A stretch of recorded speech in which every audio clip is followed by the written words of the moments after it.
कंठ पर कहीं प्रतिबंध हो सकता है क्या? नहीं। लालित्य खत्म हो जाएगा भाषा का, भाषण का सौष्ठव खत्म हो जाएगा।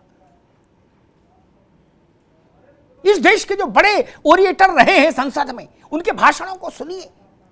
उनमें ये आज का ये छन्नी लगा दे आज वाली, तो भाषण बेरंग हो जाएंगे, व्यर्थ हो जाएंगे,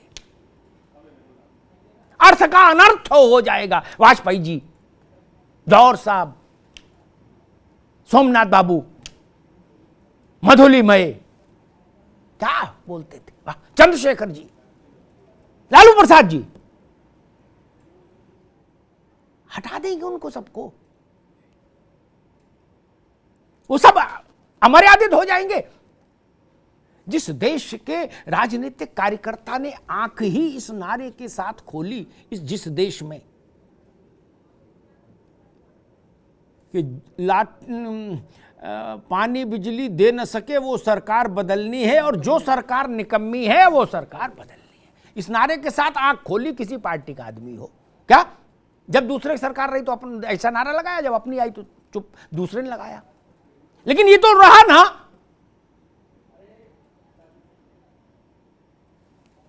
लोक जीवन के शब्दों पर पहरा नहीं लग सकता।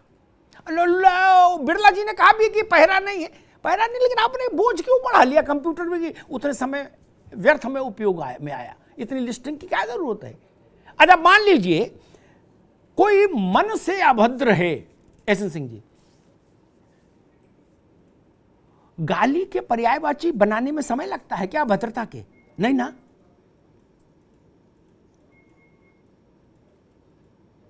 आप एक चीज को बैन करेंगे, दूसरा विकल्प ले लेंगे, दूसरे को बैन, कितनों को बैन करेंगे? ये तो हवा है वाणी, तो शब्द तो, अरे लिस्ट बनाते बनाते पागल हो जाएगा सचिवालय। कितने लिस्ट बनाएंगे आप, कितनों को बैन करेंगे? एक शब्द 1000, 2000, 5000 नहीं, कई लाख करोड़ शब्द हैं। फिर देशज शब्द आने लगेंगे, देशज। सोचिए जौनपुर के वसड्डे पे जो बोला जाता है,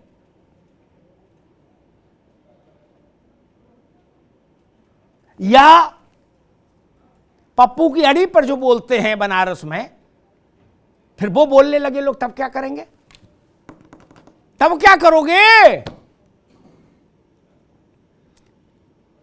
सात्विक शब्दों पर प्रतिबंध लगेगा, दूसरे मिजाज के शब्द आने लगेंगे। मैं उन मिजाज को यहां खोल नहीं रहा, लेकिन सब जानते हैं वो कैसा मिजाज होता है। एटा इटाबा, फरुखाबाद, मैनपुरी, हाथरस, वहां के अगर शब्द आने लगे तब क्या करोगे? उन पर रोक लगाते लगाते लोकतंत्र बूढ़ा हो जाएगा, शब्द कम नहीं होंगे।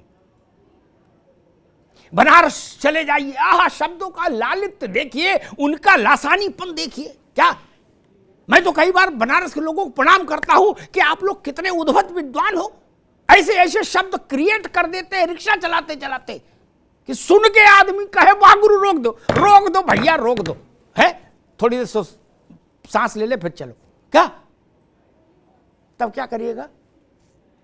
ये भारत है, इसकी शब्दों की अपनी एक छटा है। ये सब क्या आप तमाशा लगा दिया, बेमतलब का तमाशा।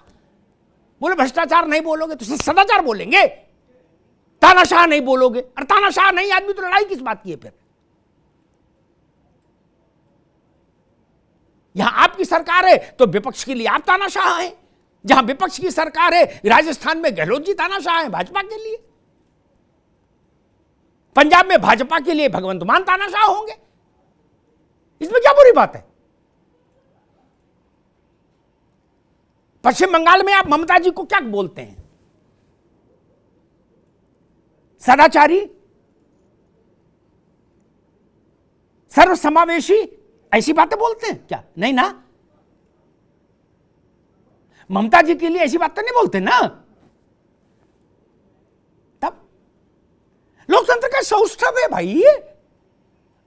अहंकार, अहंकार नहीं बोलेंगे तो क्या बोलेंगे भाई? ये तो बताओ।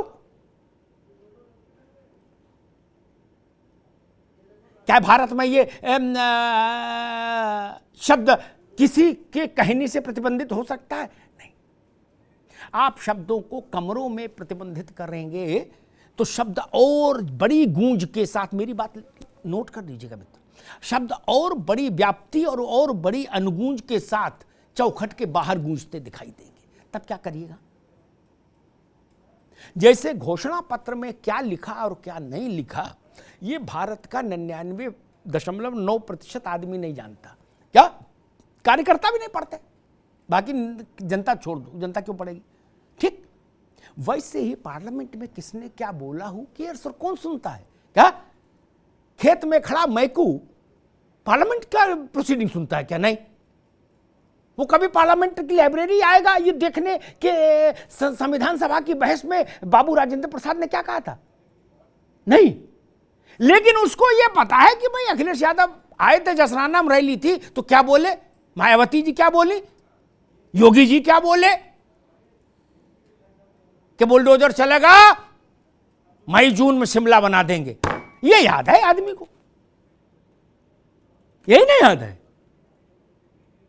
घोषणा पत्र कौन पढ़ता है? संसद की कार्रवाई। इसलिए मैं कह रहा हूं इसमें उत्तेजित होना भी बहुत ज्यादा ठीक नहीं है, स्वास्थ्य के लिए हानिकारक है, बीपी बढ़ाना भी। और इसी के समानांतर मैं कहूंगा लोकसभा सचिवालय को व्यर्थ की मेहनत नहीं करनी चाहिए थी, और कर भी ली थी तो अपने पास रखते। ये वैसे शब्दावली है जैसे पंडित जी कथा की बात कहलाते हैं, प्राणियों में सद्भाव हो। पंडित जी के कहने से सद्भाव होता है क्या? नहीं ना। होता तो पुलिस काय की लगानी पड़ती जगह जगह। ऐसी लिस्ट आपने बना दी कि आजम खान साहब को सुनने से वंचित हो जाए आदमी है। उनके सुनने में भी लालित्य है। ऐसी लिस्ट में तो आजम खान साहब का तो सारे 100 में 90 शब्द बैन हो जाएंगे। लेकिन उसका भी सौष्ठव है मित्र। और लोकतंत्र के मूल भाव को समझिए। आप अनर्थकारी बातें बोल लेंगे, जनता आपको समझेगी, जनता उसका प्रतिकार करेगी। लिखत पढ़त में व्यवस्थागत प्रतिबंध लोकतंत्र के सांस की नली को संकुचित करते हैं। लोकतंत्र की सांस लेने वाली नलिकाएं ठीक से फंक्शन करें, इसके लिए जरूरी है कि वो इस तरह के प्रतिबंधों से परे रहे। संसदीय लोकतंत्र, संसद में जो लोग जाते हैं 15, 16, 17 लाख लोगों से 20 से चुनकर जाता है एक आदमी। वही देश की सर्वोच्च सत्ता है। भारत ने जो सिस्टम स्वीकार किया संसदीय लोकतंत्र, उसमें सर्वोच्चता इसीलिए संसद को दी क्योंकि वो आम आदमी से चुन के वहां के लोग आते हैं। वो भारत के संपूर्ण जनता का प्रतिनिधित्व करते हैं। उन पर भरोसा रखिए। इस तरह की चीजों से कुछ हासिल नहीं होगा। और फिर सबकी बात छोड़िए, स्पीकर या पीठासीन अधिकारी हमेशा रहता है। ऐसा तो होता नहीं कि सदन चले और पीठ खाली रहे। उसके पास हमेशा यह अक्षुण्य अधिकार है कि कुछ भी अभद्र हो तो उसको हटा दीजिए। ये लड़ाई मत कराइए, ये रार मत कराइए। लोकतंत्र की भागीरथी को जहां तक संभव हो बिना अवरोध के बहने दीजिए। यही सबके लिए अच्छा है।